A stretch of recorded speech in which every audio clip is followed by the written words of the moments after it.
Welcome back, folks, to the WP-Tonic This Week in WordPress and SaaS. We got a returning guest, an insightful guest, somebody that I really impressed with and his entrepreneur journey. We got Vito Peleg back, and I'm going to butcher the company's name, but he's used to it. Atarim. I had a good attempt at it. I think it's not too bad, is it? He's smiling, so I haven't totally destroyed it, but you're used to this tribe. I'm going to let Vito quickly introduce himself. Vito, would you like to introduce yourself again to the tribe? Sure. So my name is Vito. I'm the co-founder and CEO of Atarim, where we help web agencies, freelancers, and digital teams as a whole to collaborate visually on the digital projects that they're creating. I started as a freelancer almost 13 years ago in WordPress, and then grew to an agency before embarking on this journey with the SaaS product over the past few years. That's great. And I've got my co-host, Andrew Palmer, who is a trooper. He's not been feeling too well for the past couple of weeks, but he still turned up for this show. It shows his commitment to you, tribe. I'd like to introduce yourself, Andrew. Yeah, hi guys. Hi guys and girls. I'm Andrew Palmer, Bertha.ai. We help people write great copy using artificial intelligence within WordPress, so you can write where you work. And the global topic of this interview is that Vito's been an agency owner. He works with loads of agencies owner through his great product. He's going to give some insights about some of the problems he regularly sees and give some solutions. It should be a great show. But before we go into the main part, I've got some messages from our major sponsors. We'll be back in a few moments, tribe.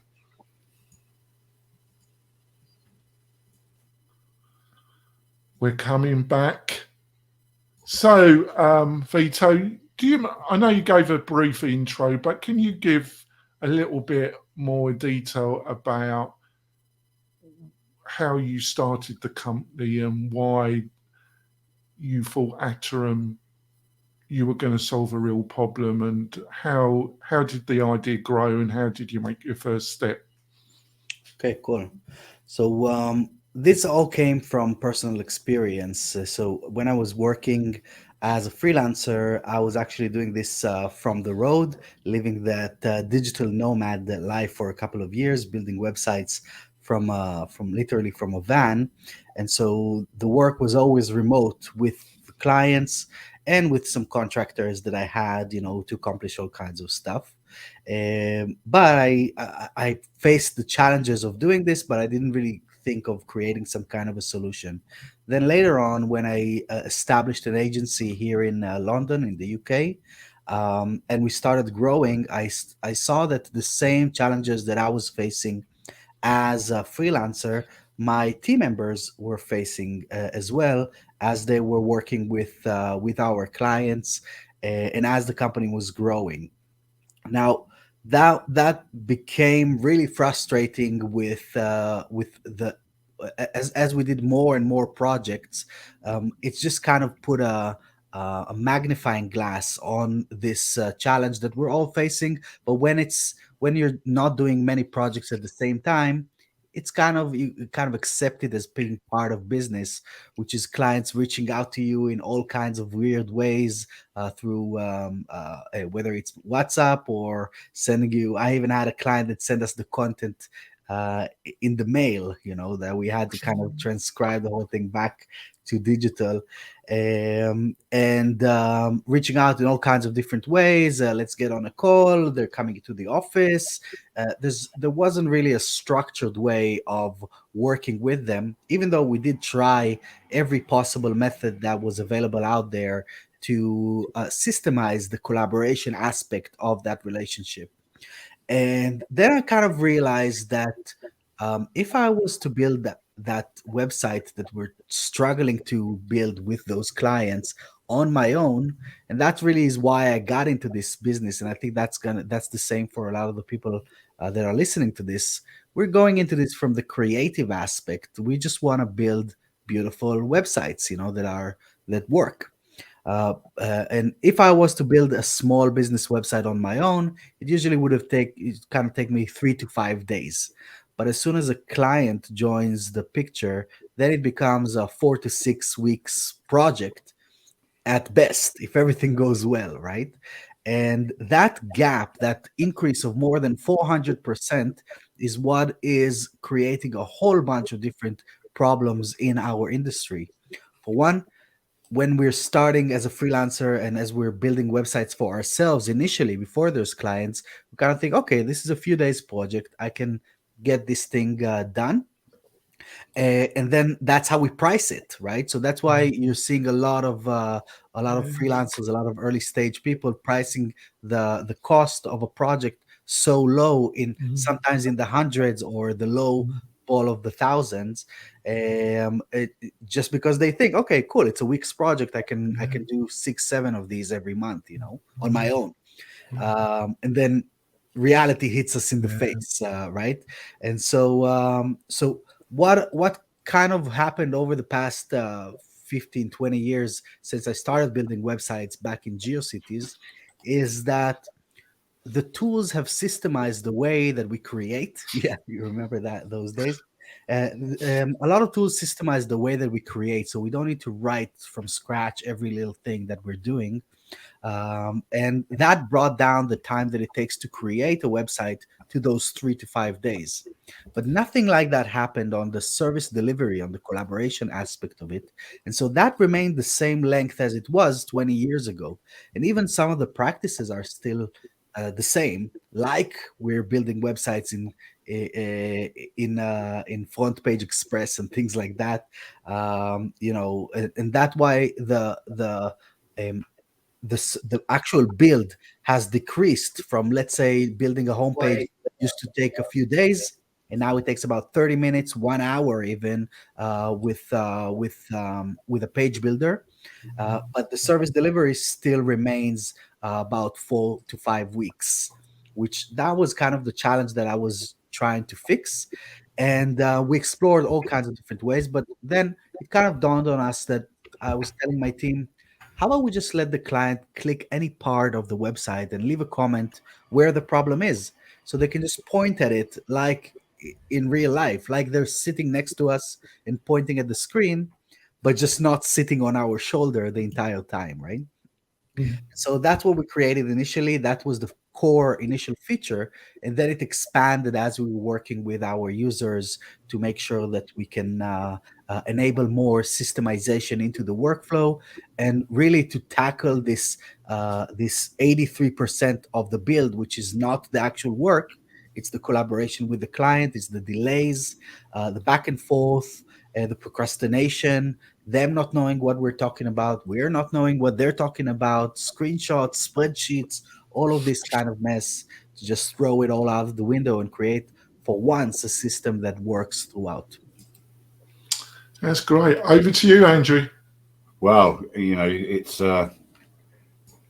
astounding what's been achieved over the last couple of years, isn't it? So basically, what have you've now done this. You've seen improvements in the plugin itself that it originally was. It's now a SaaS as well. Is that because it's a trend of SaaS is a trend? So what are the biggest trends that you've seen in the WordPress space since you started this project? So it was pretty interesting to go from being a WordPress user to being a product maker in the space, and that opened my eyes to a few different things that kind of happen in our community. First of all, the community, which I wasn't aware of as I was an agency owner and as a freelancer. I wasn't really part of it at all. I was contributing in the support forums and inside the Facebook groups and things like that. But for example, I didn't know that there was a thing called WordCamp, because when I was going to events, I was trying to find my clients, or our agency clients, not my colleagues, if you will. Sure. But then that was a really huge eye opening for me back in literally on the first month that we launched. I was looking online for stuff that are where can I show this thing, and just so happens that WordCamp London was happening at the time, so I went there. Then I met a few people that told me about another event, and that's where I met you, Andrew, right at Sure. Lee Jackson's event.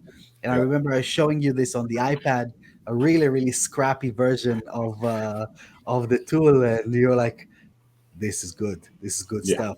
I saw the future. Yeah. And then from there, I went to WordCamp Europe. So and that was really a life-changing experience to understand the concepts of partnerships and the concept of working together with other people in the space, and what are the challenges that our people are facing. One of the biggest things that, or you were asking, what are the The challenges that trends. Yeah. the Or the trends, trend. right? Yeah. One of the trends that I'm seeing that are happening in our space, first of all, is the fact that we're starting to realize that we're all running businesses here. And that wasn't something that, and I think that this is a kind of a transition that happens as you grow in the profession. Because when I was a freelancer, I was going after the free themes and the free plugins, and no way I would have paid anyone anything, right? But as you're starting to build a business, you're starting to look for more solid solutions, and I think that product makers are starting to figure that out as well.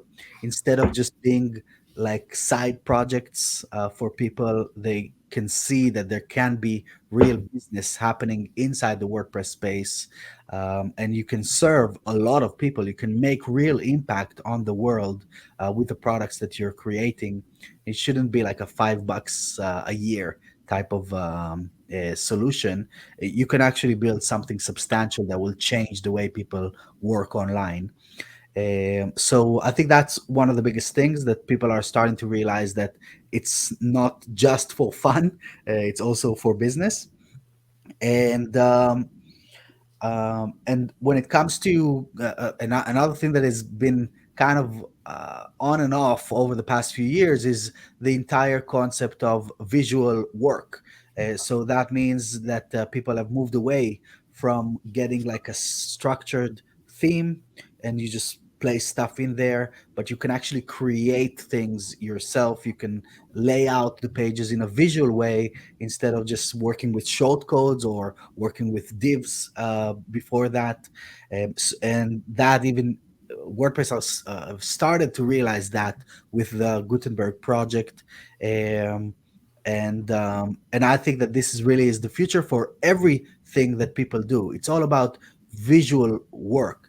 And when it comes to visual creation as well as visual collaboration, and how it all comes together for the delivery of website or web interfaces. Okay. Just a side comment. Do you think that's we're moving much more towards a no-code approach? 100%. Right. Not only for the um, not only for those simple pages, but even with tools. And we're talking about AI, even tools like Copilot that reduce the need for developers to write code, as well as you can drag and drop a bunch of different things in all kinds of different platforms, even outside of the WordPress space. And Sure. no code is one of the key phrases that are kind of trending on SaaS's pages, home pages, over the past couple of years, and that is for a good reason. Why would we write code if someone can just create a visual interface to what we're doing?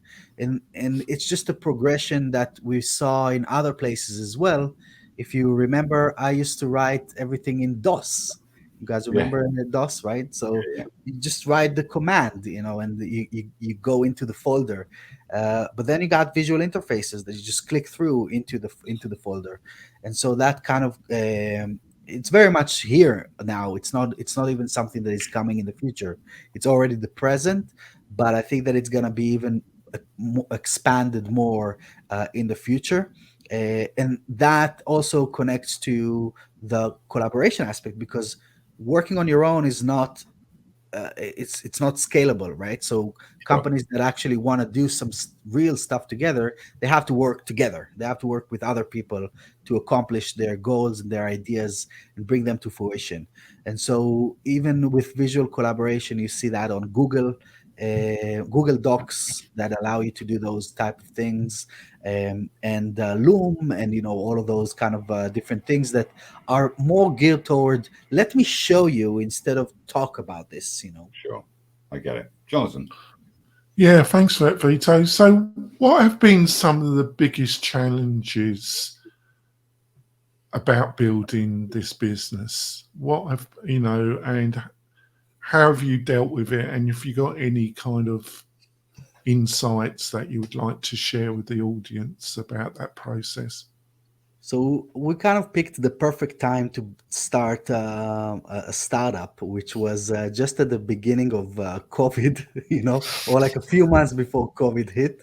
And we had to kind of ride. I had to ride this wave to figure out what that means, so there was this. If you guys remember, at the beginning of 2020, everything was awesome in 2019. Then 2020 hit, and everyone went into their subscription lists and just culled everything. Yeah, just removed all of their subscriptions in one go, and then we'll say, well, let's take it from here. So that was like a huge, Can I scary. can I Really. just slightly interrupt? In a way, you're totally right, but isn't it really it it also it also proves this if your product really is providing value, because it really proves that you're one of the subscriptions that they don't cancel. Well, they did cancel and they came back, and that's Yeah. the that's the thing. Because and I did the same. I just went into my into my PayPal account, into my bank account, and just looked at what am I paying monthly. And it was just a scary time. We didn't know what was coming, so we ended up with no Netflix and without anything. You just killed everything, and then slowly you come back to what you actually need and you're actually using. Fortunately, we were on that side, because as people were working more remotely, they needed tools to collaborate, and we were there to help them through that process. So it was scary because there was a downturn, but then eventually it became kind of a good thing for us in the looking back. But that was really a scary time for the business, which was very, very early. um, and then now we're going into another one of these rounds. We're not seeing that much of an impact on us. I think we're a little more established now, but people are talking about recession and and all of those kind of challenges. The biggest bubble explosion since the dot-com bubble. So we're seeing all of these kind of things happening around us. And so these kind of market turns or market shifts is kind of something that is because it's really is out of your control. But I also think that we shouldn't let those things, or what I learned is that I shouldn't let those things shake me too much, because there's still plenty of work and plenty of people that are running businesses that you can help and you can support even through these difficult times, whatever they may be. And there's going to be a few more coming in the next decade, probably. Uh, And so, uh, so these were a oh, few of the biggest challenges, really. that's great. Thank you for that. I think we're going to go for our break, folks. We'll be coming back. I've got some other great questions. Vito's one of my favourite guests. He's always insightful. We'll be back in a few moments, folks. We're coming back. Andrew's doing well. Vito's as insightful as normal, one of our favourite guests. It's great to see you and be part of your journey in a way, because you were a guest very early on your journey, and Right. you've been on about, I think, 2 to 3 times. on this journey, and it's great to see you progressing. I've got to say, I met up with Vito and Andrew at WordPress Porto, and Vito is an animal when it comes to commitment to his business, and I think everybody is impressed with his work ethic. Nothing comes easily that's worth doing, and Vito proves that. Over to you, Andrew. I think it's time for you to. Oh no, it's me to answer the next question, isn't it? It's me. You asked the last one. Yeah, don't jump in on my. No, I think you answered question 2, and it's now for me to answer question 3, isn't it? I know. I think I might be wrong there. No, you are right, aren't you? I'm wrong. Who's the one? I'm losing the plot. Who's on the medication? I think it might be me. Yeah. Yeah, Vito is energetic, far too energetic for me. Trying to share in an Airbnb with him, it's a nightmare. Him coming in at 5 o'clock in the morning, isn't it? But anyway, if you've got basically, I was going to, you're a surprise guest today because we were, there was a guest scheduled and they couldn't make it for some reasons. But one of the questions I've always asked you, and we work together as well, as most people know in the business, but how important to you, and this is part of the trend as well I'm seeing, is how important is partnerships to you in this industry? I think people are seeing it as much, much more important, and you've always stressed that. So how important are they to you? So I think that partnerships serve a few different things, and that's not only in the WordPress space. I think generally in life, building those relationships and making sure that you grow alongside someone else or a bunch of other people that either can support you but also can push you to the next level is something really important. I learned that really what I was telling you about this the first WordCamp in London that I went to, when I was holding that iPad and walking around trying to show people what I'm working on. I went into a session there by a lady called Radost, and she's from she used to be from SiteGround.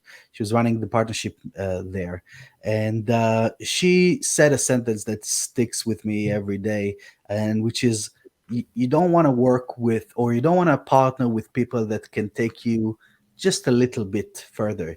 You want to find those partners that can show you the stairway to heaven.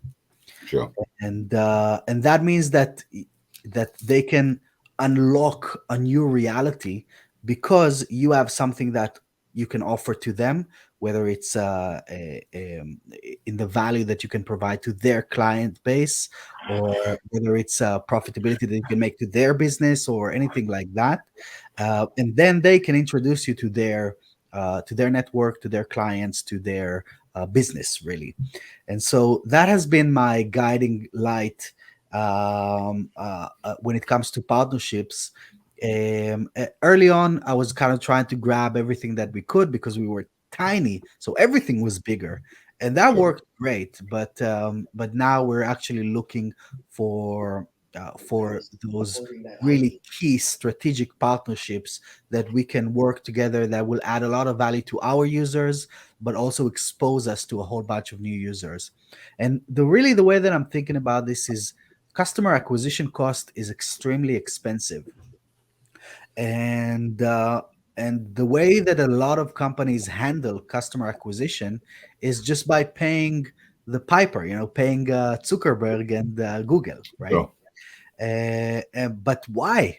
Why would you do that if you can work with other people that have already paid their dues, already did the work for acquiring all of these customers that are relating to what you're trying to do? If you're not competing and if you're serving them in an interesting way, you could just work together and find some kind of a path that will enhance both sides. Yeah, you have a symbiotic partnership, basically. Yes. You help each other, and that's the key, I think, isn't it? And if you can't do it, buy it, like so many other companies are doing as well. Right. But on the partnership scale, you said when you were very small, I know you when you were like literally 3 of you doing it. Well, it was you, one other, and a developer. Yeah. When you were I know that one particular person, Mr. Lacey, I think his name is Paul Lacey, was quite helpful in Yes. pointing you in the right direction, and I think almost acting as an immediate mentor and saying, no, you don't want to do it like that, you want to do it like this, or you want to talk to this person, or you want to.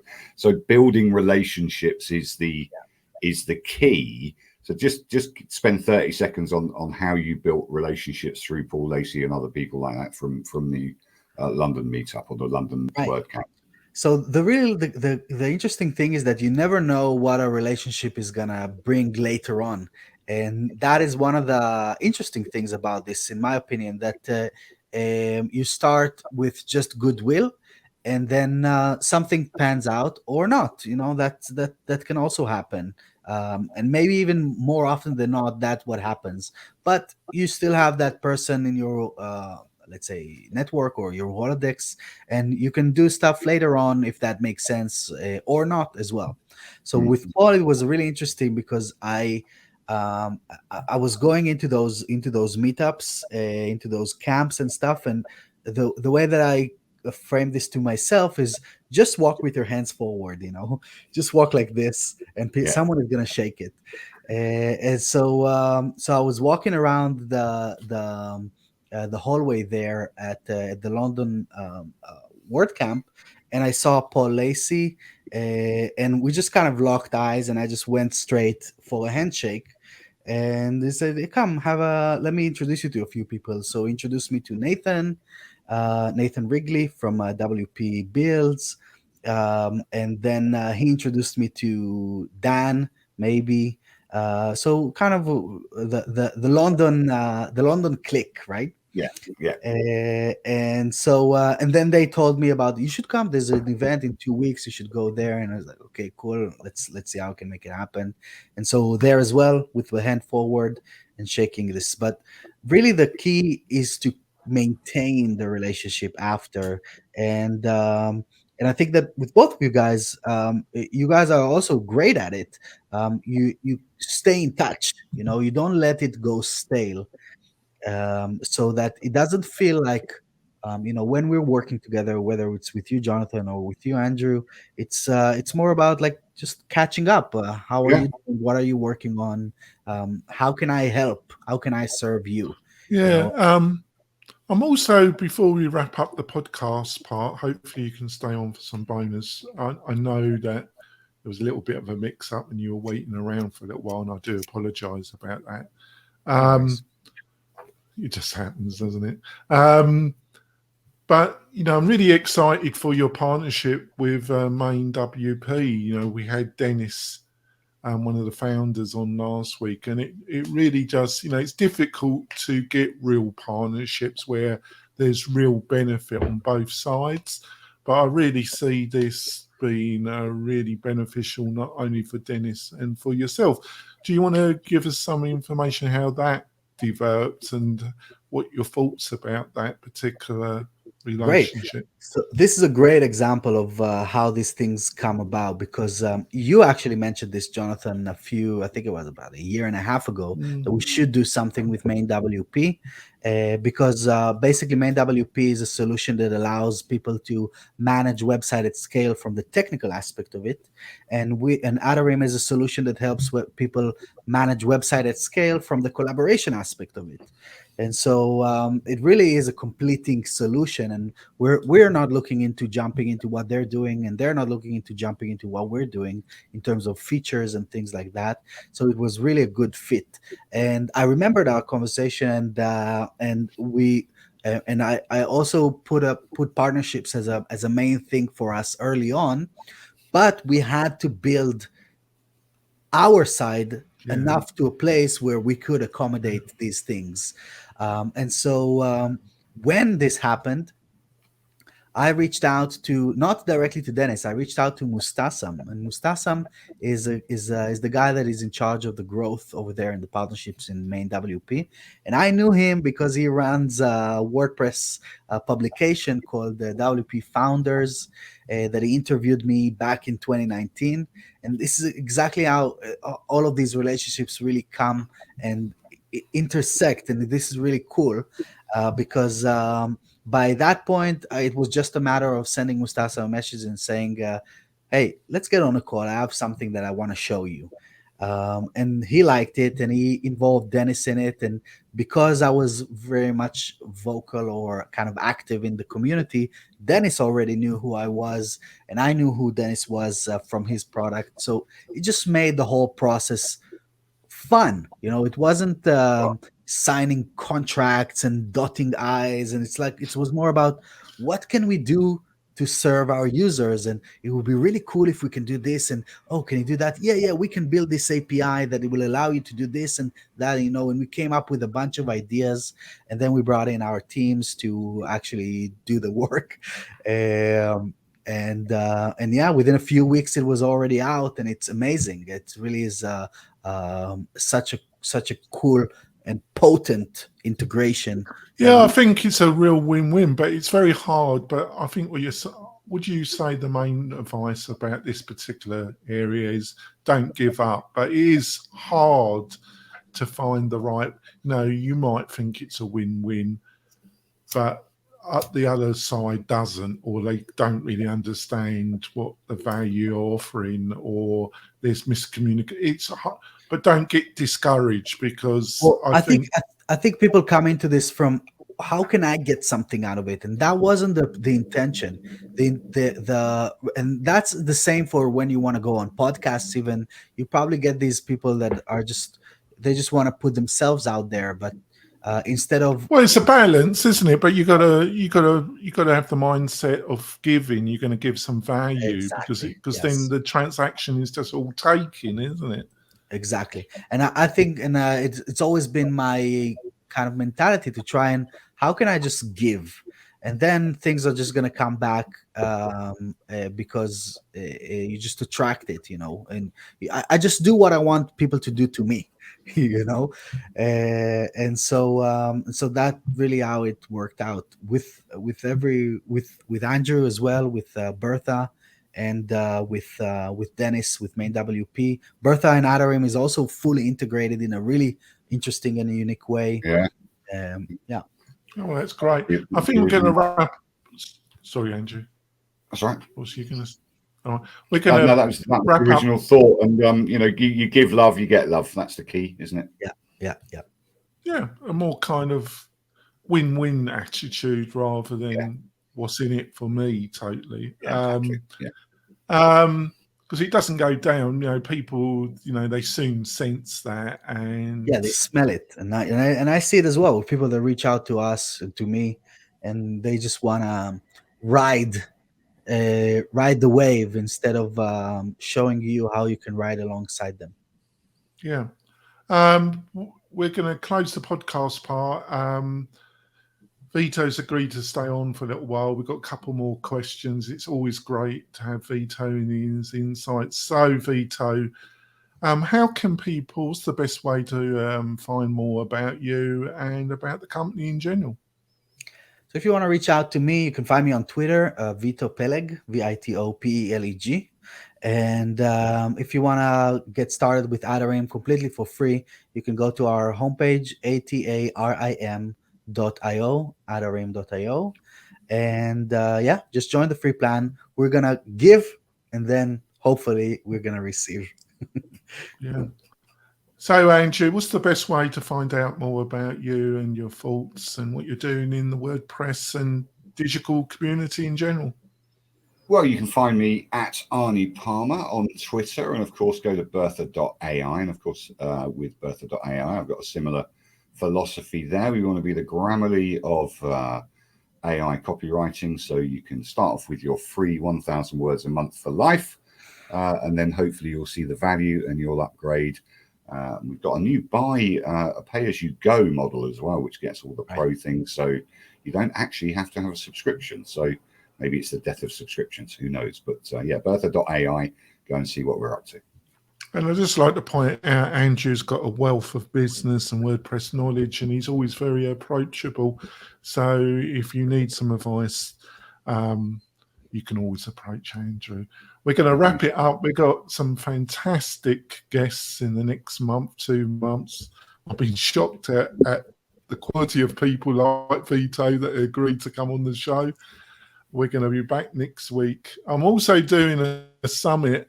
I'll be giving more details in the next coming weeks. I'm pulling my hair out about that. I'm having a literal heart attack about this summit, but we have an amazing speaker list of some of the biggest names in the digital marketing world joining us for this summit. I did put in a little bit of pressure on myself. I'll be giving you all the details in the show notes and the coming episodes. Please join us. It's free for the 2 live days. Please join us. It's going to be fun. More details coming up, and there'll be details in the show notes of this particular episode. We'll see you soon, folks. Bye. See ya. So, bonus content. So, if you had a time machine, which all of us would probably want, and you could go back to the beginning of this journey for the company, what would be a couple things that would have been handy that you could have told yourself that would have helped made the journey a little bit smoother? I think one of them is skip the lifetime deal stage. So there are a lot of companies when they start off, or even long term, they're relying on lifetime sales, really, and that's not good for anyone. And I think this is another bubble that is going to burst really soon. Can you give a little bit more detail about what you mean about that? Yeah, so there's a lot of there's companies like AppSumo or all of these groups, a bunch of places where you can basically buy a SaaS product for $30, $100, $500, or something like this for forever, right? So that you get access to everything that they are going to do until forever. And what it does, and it's really exciting early on, it brings in a bunch of early stage users that give you feedback, which is awesome, and that experiment with the product and all of those kind of stuff. But the problem with this, and there's all kinds of ways of doing this. If people are doing this even on the standard path, which is like AppSumo, where you sell a lifetime subscription for like $50, and then AppSumo is probably going to take about 70% out of it, you're getting like $5-7 out of each user for forever. And when it comes to SaaS and also for WordPress plugins, it's about the service. The service is where it matters, and it's a software as a service, and that's really the definition of what it is. Even with plugins, it's PaaS, it's plugin as a service, because you need to keep supporting the user. You need to keep enhancing your offering. You need to keep fixing bugs. You need to keep making sure that it's a viable product that people can actually use long term. But if you got paid once and then you're sticking around for years, then it becomes a bit of a strain on the business at some point, unless you can figure out how to keep growing your MRR, your recurring revenue, and things like this. And really, it's like someone in the WordPress, or I'm coming from the agency space. Let's say that I would offer you, Jonathan, a care plan package, and I'm going to maintain your website forever, and you're going to pay me $15 for it, right? Forever. Once. You pay me once, and I need to help you forever until I close shop. And if I do it for one person, maybe I can handle this. But if I do it for 1,000 people, then it's really exciting to get all that money early on. But then what happens after 6 months, after 1 year, after 2 years, where they expect you to keep serving them? And so this is something that is a really bad business model, by all means, because you're actually expected to keep working for free forever. And so that's one thing that I would not have done if I would look back as to the early stages of the product. It was extremely exciting back then, but it's not something that I would recommend to anyone to do. And I have a bit of a projection, or kind of that over the next couple of years, we're gonna see most of the products that had lifetime deals associated with them die off, in a really horrific way. And I think it's already starting to show over the past 6 months or so, because it was a really big thing back in 2018, 2019, and now we're seeing Well, the tail end of it. obviously, this interview is about your insights, and Yes. I think I totally understand where you're coming from. I just, like most things in business, I think it's a bit grey. I really think you've got to put a limit on the amount of the lifetime deals you're selling. Yeah. And also the price. You've just got to think through things probably a lot more. I do also see the benefit side of the equation, that if you're looking for capital, if you're looking to generate some capital to help out build out, because you've got a 1.0 and you're looking to get some capital without having to sell equity in your business, it I could see have that. it I could see have that. some benefits, but I just think you've got to think out things in a bit more Right. detail than what I think. That's what is that what you're saying? You just got to really think this out a bit and get some So advice and think it out a bit more. personally, what we did is we didn't go the AppSumo route initially. Instead of selling a product through a vendor for $50, we sold a product directly for $500. So we made sure that we actually got that impact early on, and it did help build the product initially. But I think to the same degree, because I had the agency and I wasn't relying. It kind of helped transition from the agency to the Yeah. product a little bit quicker. But I could have done this in a different way and just build that MRR from day one instead of delaying this a year later. And that creates all kinds of other challenges. And we see that with companies that are being sold right now in the space as well. When you have a bunch of lifetime subscribers, it's very hard to sell. Well, Eventually, it will dramatically affect the yeah. value of the business, won't it? It's bound to, isn't it? Yeah, because you can't monetize these people anymore. But I think that it's just bad mentality for business owners, because to rely on products that are heavily reliant on lifetime deals, because it's just not sustainable. And you want to use tools that are going to allow you to grow with them. And it's very short sighted, is what I'm saying generally. Yeah, I Right. mean, we did as Bertha, we did a lifetime, but it was a limited lifetime. There It was was like 30. 30. Yeah, and So, I bought one. I bought one of those, didn't I? yeah, so I think that's the sensible way to do it. But also, if you want to bootstrap and you don't want to go out Yeah. to the I public did route, it because I could see the real like this, value. I could see the real value of Bertha, sure, and also I wanted to show some support to you. we're very So, grateful. but I didn't. I'm not. About 70% is that I could see the value.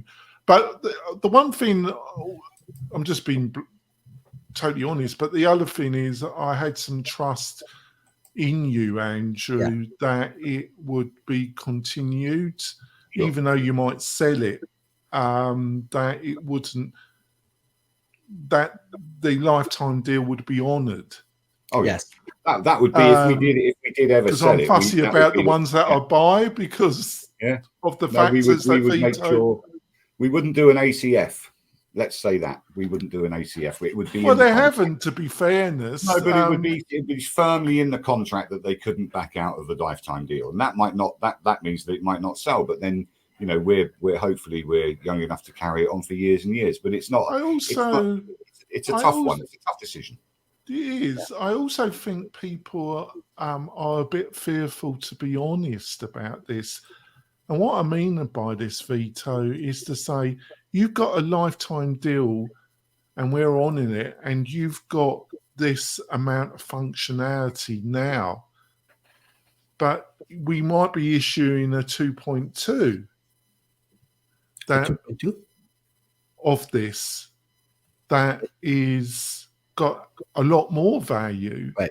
and we're promised that you'll get a special deal.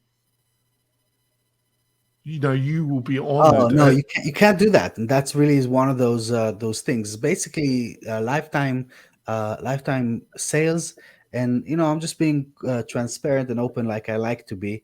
And I really very much appreciate those that because we did make that decision, and people did trust in us, and we are providing them the support and the value on a daily basis to this day.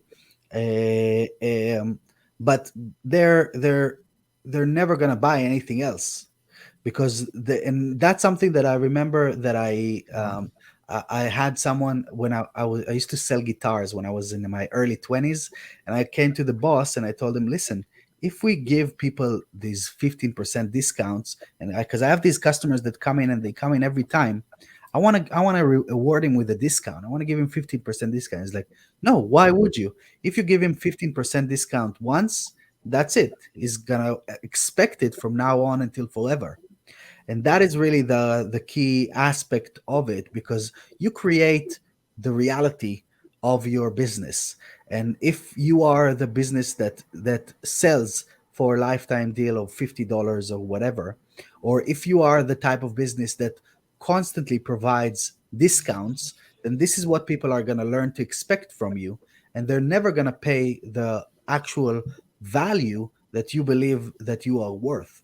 That is not only about software, that's everything. If you're painting houses and you're doing that. And I can give you an example. I broke my iPad the other day, and I called up this phone shop, and I told them this is the model of the iPad, and he said, okay, it's going to cost 160 pounds to fix, but I can do it for 140. He said it straight away. It's like, so what? Why would you say so? Why would you say 160? Yeah, why would you say 160? And then I went to him, and it was kind of and that's really the persona that you see. There are people that are giving those discounts. He was kind of flaky, and he wasn't, it was the shop was a little messy. So I went in there, and I remember that he gave me the discount even before I actually said anything. And I walked out, and I went to another place, and I paid 250 for the repair to a shop that was clean, that they had their branding right, they knew what they were doing, they were speaking coherently, to me. So I paid. well, that's how I do, isn't it? One of the things that I found with LTDs, and certainly since we did an LTD, and I'm sure Vito, you've had that experience as well, is that when you 6 months down the line and you're not offering an LTD, people actually get really quite offensive and say, well, you had an LTD. Yes. You had an LTD 6 months ago. Why can't I have an LTD? I'm laughing, not you because missed you're out not, on it. I'm laughing not because you're not, you're not right. What you're pointing out, it's mind blowing to me. They really do get offended by the fact that we're not going to give them an LTD. But the thing is that as long as you can build a sustainable model, keep it going, enhance it as much as you can. I mean, Atarim has improved from what WP feedback was. Now it's a full-on SaaS system. Whoever bought the lifetime deal when it first went out on various platforms that you put it out on have got the deal of the century. And in my view, it's an absolute deal of the century. And I get that you might look at that list of lifetimes and go, what did I do? Why did I do that? Because of the actual value that you're getting, and the collaborations and the integrations that you've got. It all costs money. Zapier costs money. It costs money. I get it. What obviously what? And it's a business. It's not yeah. You're not doing this just for fun. It's fun, but it's not just for fun. You're actually trying to build something. Yeah. We're trying to have some fun, but it's a grind, really. But what about the idea that they're buying this, but they're going to understand that they're not going to get support, that there's going to be a cut off, and then they might have to pay for support. Right. Is Do that you think is that a nice experience for the user? So support for us is number one. Like literally, it's rule number one in the company from day one. Support comes first. You can wake up any team member in the middle of the night and ask them what is rule number one. They're gonna mumble, "Support comes first." You know, they know that by heart. do they So get sacked? Do you test them out? Do you ring them up at 3 a.m.? I'm sure and I And see if would what's you, the wait if for you first? know any of his developers, you know that they will have virtual whip marks on their back. I guarantee you. yeah, and Andrew knows this. Support comes first. Support comes. It's I like won't be it's a asking to mantra. work a It's a job mantra. working for you Yeah. because It's, Yeah. no, it is support is 101. It's 101 of every single business, not just our business. True. You see it all the time with reviews on Google, the restaurants and the Currys and the Dixons of these worlds, the Targets and everything. If the customer service is bad or That's it's a it. bad experience, it goes miles. They'll leave you a 1-star review and slag you off to high heaven. They really will. So customer service support, it's number one. Support Number one. comes first always. That's the sentence. And Let me give you a good experience of what customer support can do for you. We had a customer in Bertha. They had an issue installing it. It wasn't anything to do with anything, but I took them through it, went through a Zoom call, did a Zoom call. In the original support thing, he said, I like the idea of it. It's great, but can I have a discount and all that kind of stuff. I gave them support. Took me 10 minutes on the Zoom call, fixed it all for him. It was a conflict with another plugin, fixed it. 10 minutes later, another support ticket. Don't want a discount. I've just bought the annual. Brilliant. right. That's what support can my give you. position on this, Andrew, is a little bit in the middle because I know myself and some of the people that work for me are really service focused and really gone beyond the call of duty. And basically, we're being abused. Basically, we're not, I would say 80% of the clientele really appreciate our attitude and have renewed and stayed on with WP-Tonic. But there is a small minority, but a minority that are impossible to please. That's something else. Like there's always gonna be a few miserable twats you can't help it. But that's not on you. That's on them. They are just miserable people, and they're gonna be miserable no matter what happens. The double cap brigade.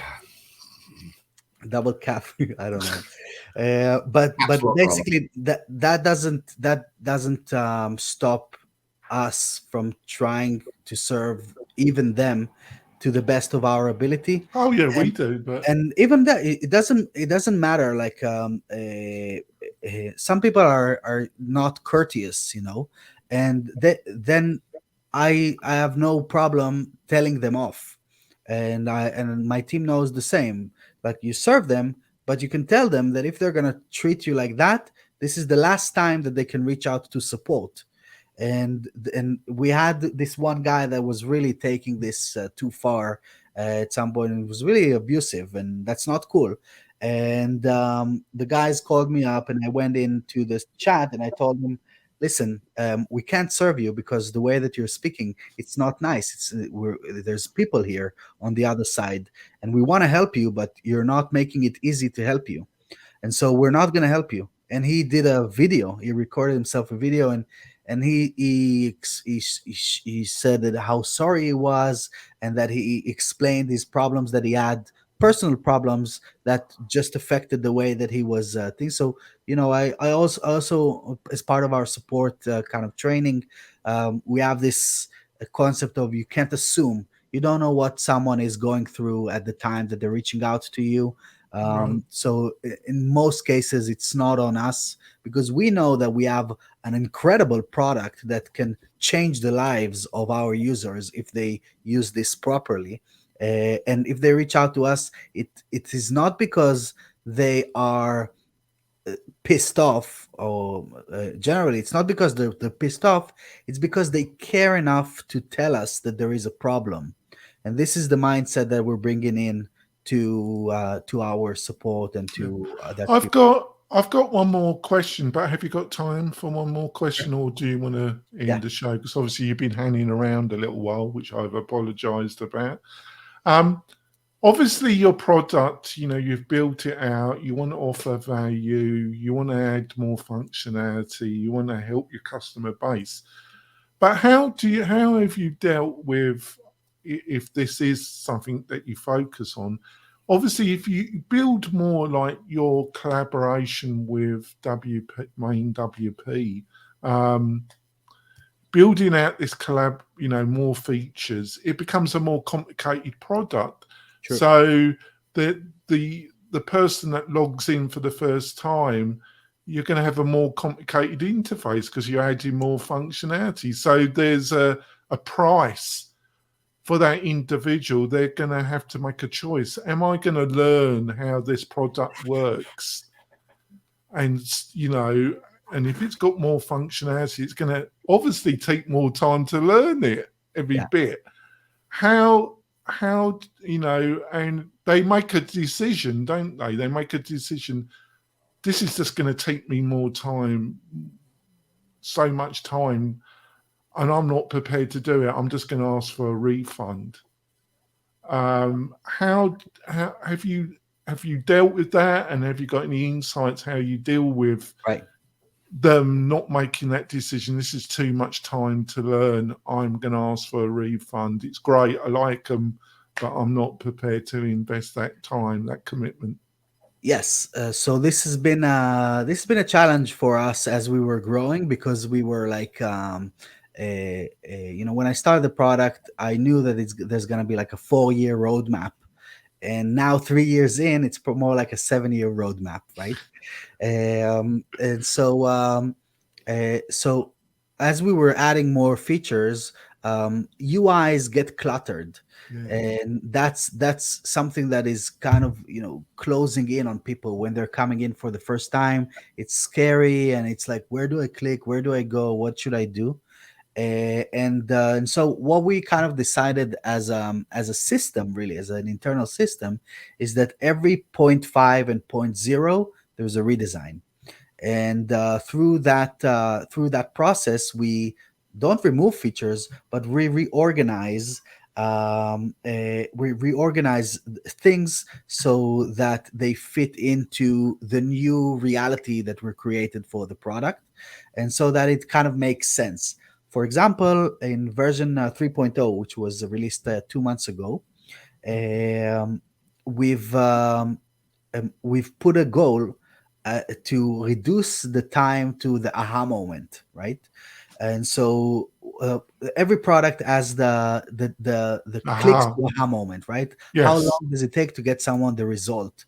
And for us, it's the time that people actually click on a part on their website, and they see a comment laying on a website. That's the core functionality. There's hundreds and hundreds of other things happening in the background, but that really is the key thing. For Twitter, it's when you follow 11 people. That's how they kind of figured that out. And so the entire flow is designed to get you to the aha moment as quickly as possible, so that you can then go through the pain, quote unquote, of learning something new, which is no one likes to learn new stuff, unless they see the actual value in it. So, for example, before 3.0, we calculated 37 clicks to the aha moment, and we reduced it to 1. And that is really the impact that we're trying to create. So before, it was you don't want me asking how. It's a very impressive figure. I understand what you're talking about, the haha moment, the value moment, the they get it moment. You're saying 30 clicks to 1 click, but 37. I must ask, seven, sorry, to 7. How, no, but how, 37 to 1. 37 to 1. Well, that's a big jump. Yes. But how you know, and How this happen?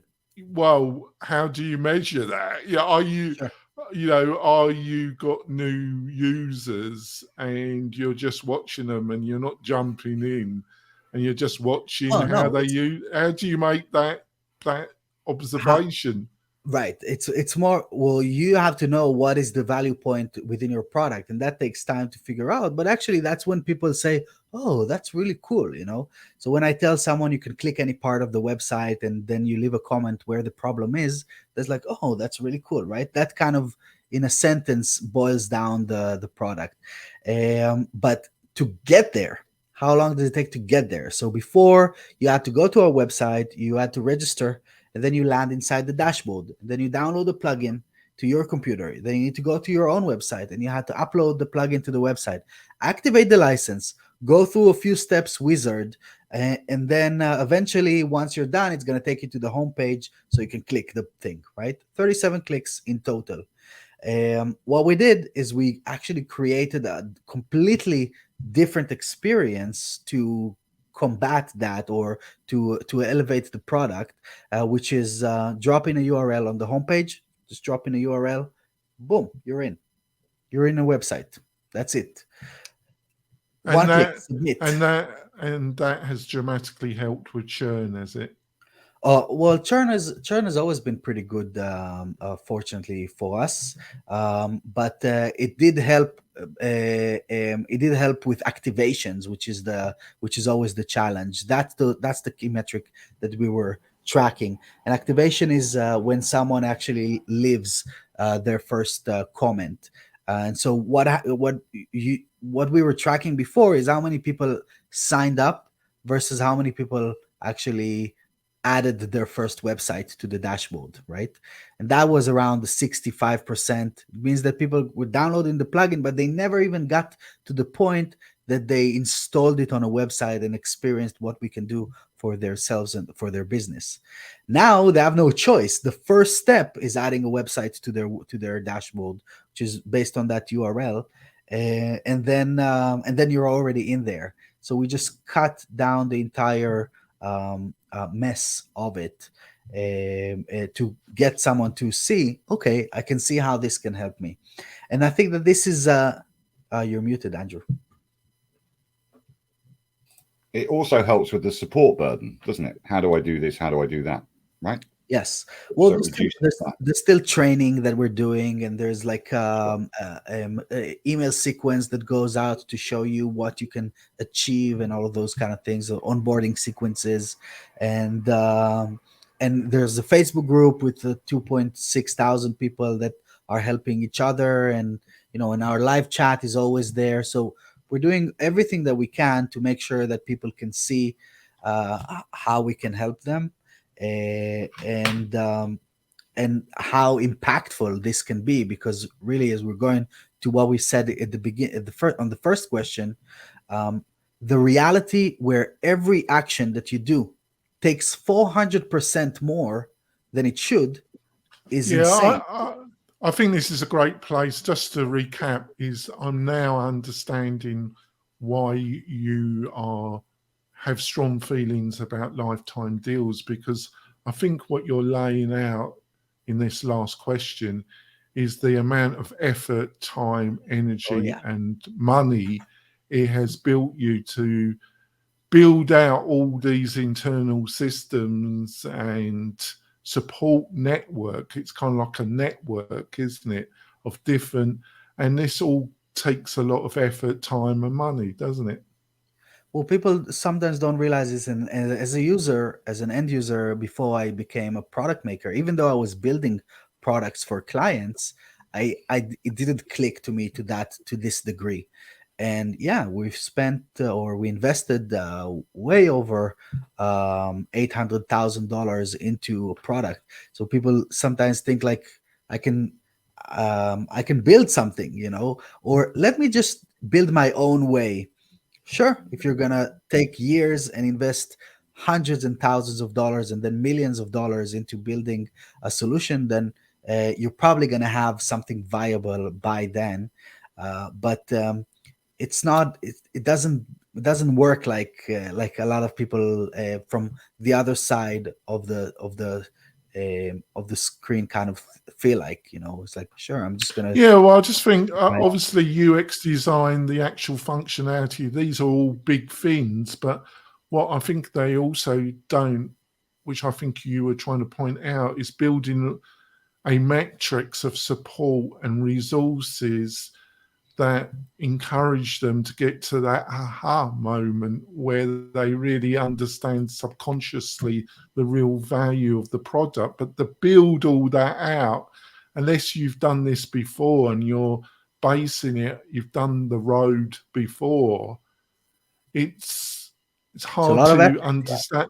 Yeah, it's It's hard hard to to understand. You understand. would Yeah. have, yeah. It's hard to see the scope of it, and I didn't know the scope of it when you came in, when I started. You just you go in and you learn every day, and I think that's one of the exciting things of working on this product, even compared to the agency. So through the agency, we built more than 800 websites for clients, and after a while, it becomes repetitive. You're just doing, okay, another website, and 5 more this month, and 6 more, and 10 more this month, and it becomes a very repetitive process. And what you kind of go with this is that at best you take the client to 20%.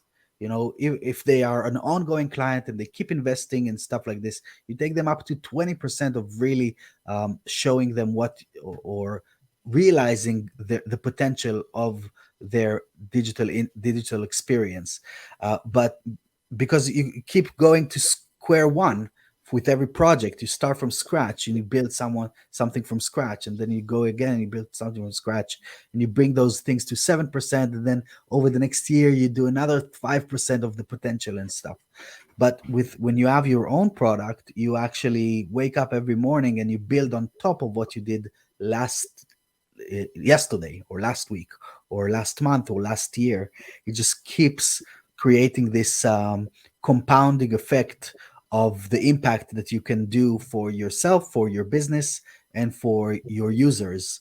And I think that this is one of the coolest things. And you keep learning the stuff that I was dealing with today. We're doing like SOC 2, like SOC 2 compliance, and like security level, enterprise level compliance, and things like that. No way you can bundle this into a website project. That alone is like a 30K investment per year to dive into those things.